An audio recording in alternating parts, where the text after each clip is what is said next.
অবশেষে দারুণ সুখবর পেয়ে গেলেন অন্তর্বর্তীকালীন সরকারের পক্ষ থেকে। সরকারি চাকরির জন্য দারুণ সুখবর, 30 জুনের আগেই কিন্তু মহার্ঘ ভাতার ঘোষণা আসছে, এমনটা কিন্তু কালের কণ্ঠ পত্রিকায় প্রকাশিত। এবং অপর একটি সংবাদ, সেটা ডেল্টা টাইমসে। মহার্ঘ ভাতার দাবি সেটা সচিবালয় কর্মকর্তা কর্মচারীদের সংযুক্ত পরিষদের মন্ত্রিপরিষদ সচিবের কাছে দেওয়া হয়েছে। এখানে আপনারা দেখতে পাচ্ছেন মঙ্গলবার 11 মার্চ এটা প্রকাশিত। তো চলুন মূল আলোচনায়। তবে তার আগে অনুরোধ থাকবে, আমাদের এই চ্যানেলে যারা নতুন আছে চ্যানেলটি সাবস্ক্রাইব করে আমাদের সাথে থাকুন। তো ভিউয়ার্স, আপনারা অবগত আছেন যে এই মহার্ঘ ভাতা নিয়ে কিন্তু দারুণভাবে একটা ধূম্রজাল সৃষ্টি হয়েছে।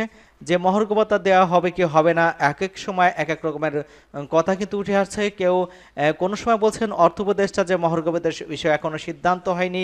অপরদিকে আমরা দেখতে পাচ্ছি সিনিয়র সচিব ডক্টর মোখলেসুর রহমান কিন্তু বলেছেন যে মহার্ঘ ভাতা দেওয়া হবে। এবং বারে বারে এই টালমাটাল পরিস্থিতি কিন্তু আবার কিন্তু দাবি এখানে বলা হচ্ছে যে মন্ত্রিপরিষদ সচিবের কাছে মহার্ঘ ভাতার দাবি জানিয়েছেন বাংলাদেশ সচিবালয় কর্মকর্তা কর্মচারীদের যে সংযুক্ত পরিষদে। সেই সঙ্গে সংগঠনটি আরও কিছু দাবি পেশ করা হয়েছে। মঙ্গলবার 11 মার্চ সংবাদ মাধ্যমে পাঠানো এক বিজ্ঞপ্তিতে এই তথ্য জানানো হয়।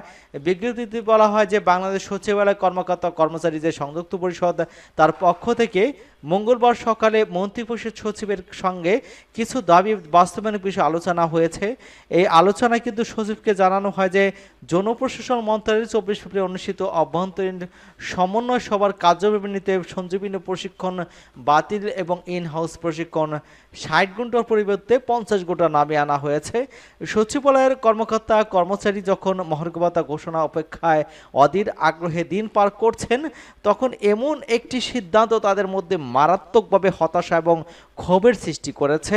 বিষয়টি শিগগিরই পুনর্বহনের জন্য মন্ত্রিপরিষদ সচিবের একান্ত সহযোগিতা এবং হস্তক্ষেপ কামনা করা হয়।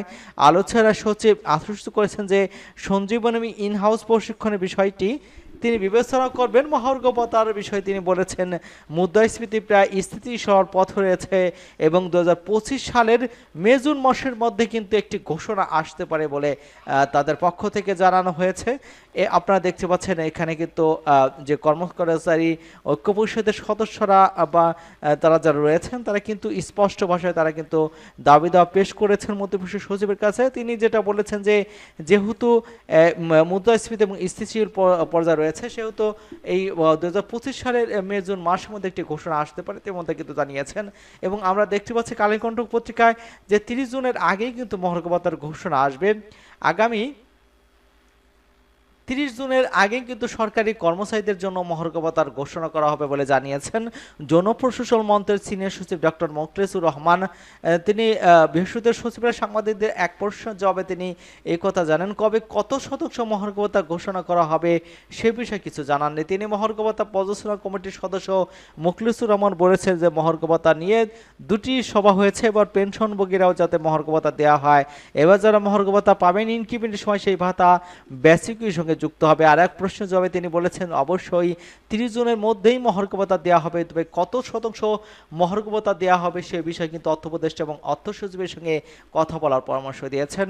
মহার্ঘ ভাতা ঘোষণার পরেই সরকারি কর্মচারী যারা রয়েছেন তাদের জন্য বর্তমান চালু থাকা 5% হারে মনোনয়ন অব্যাহত থাকবে কিনা সে বিষয়ে কোনো তথ্য জানতে পারেননি জনপ্রশাসন সচিব। তিনি বলেছেন যে অনুমান করে বলা ঠিক নয়, আপনারা অর্থ উপদেষ্টা এবং অর্থ সচিবের সঙ্গে কথা বলেন।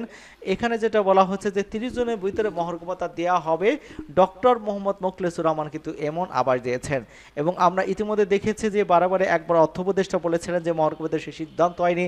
তার পরিপ্রেক্ষিতে কিন্তু 7 ফেব্রুয়ারি 11 থেকে 20তম গ্রেডে যারা কর্মচারী ঐক্য পরিষদে রয়েছেন তারা কিন্তু প্রধান উপদেষ্টার সাথে সাক্ষাতের জন্য গিয়েছিলেন যমুনায়। সেখানে কিন্তু প্রধান উপদেষ্টার যে এপিএস সাব্বির আহমেদ রয়েছেন তার সাথে দেখা করেছেন এবং তিনি তাদের স্মারকলিপি গ্রহণ করেছেন এবং তাদেরকে বলেছেন যে আপনাদের বিষয়ে কনসার্ন আছেন প্রধান উপদেষ্টা এবং আপনাদের দ্রুত দাবি দ্রুত সময়ের সমাধান দেওয়া হবে, এমনটা কিন্তু তাদের পক্ষ থেকে জানানো হয়েছে।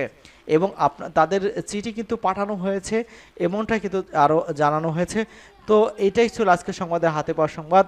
সকলকে ধন্যবাদ জানাচ্ছি এবং আমাদের চ্যানেলকে যারা এখনও সাবস্ক্রাইব করেননি চ্যানেলটি সাবস্ক্রাইব করে আমাদের সাথেই থাকুন।